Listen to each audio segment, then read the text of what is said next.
রাত তখন প্রায় 10টা।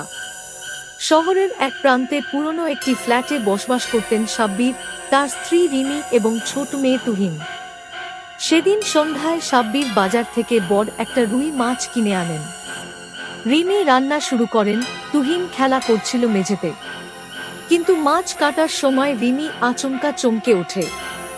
মাছের পেটের ভেতর থেকে বের হলো এক টুকরো লাল কাপড়ে মোড়ানো কিছু। কাপড় খুলতেই দেখা যায় একটা কালো সুতা পেঁচানো তাবিজ, কিছু অদ্ভুত লেখা খচিত কাগজ আর একটা ছোট্ট হাড়ের টুকরো। রিমির মনে অস্বস্তি হয়।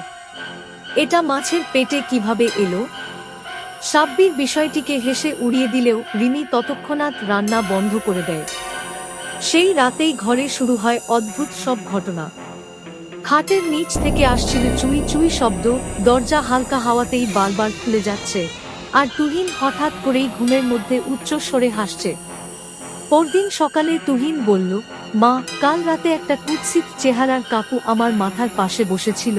সাব্বির এটাকেও গুরুত্ব না দিয়ে বললেন, বাচ্চারা কল্পনা করে, কিন্তু সেদিন রাতে রিমি নিজেই অনুভব করলেন কেউ যেন রান্নাঘরে দাঁড়িয়ে তাকিয়ে আছে।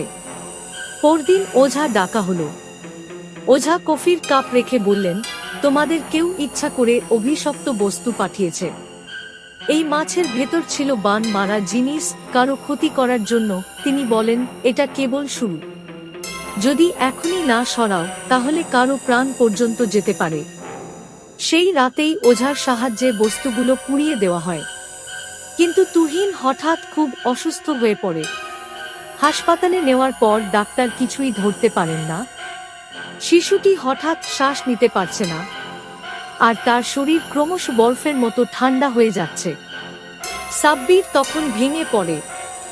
শেষ পর্যন্ত এক বৃদ্ধ ওঝার সাহায্যে অনেক রাত ধরে ঝাড়ফুঁকের পর ঘর আবার স্বাভাবিক হতে শুরু করে।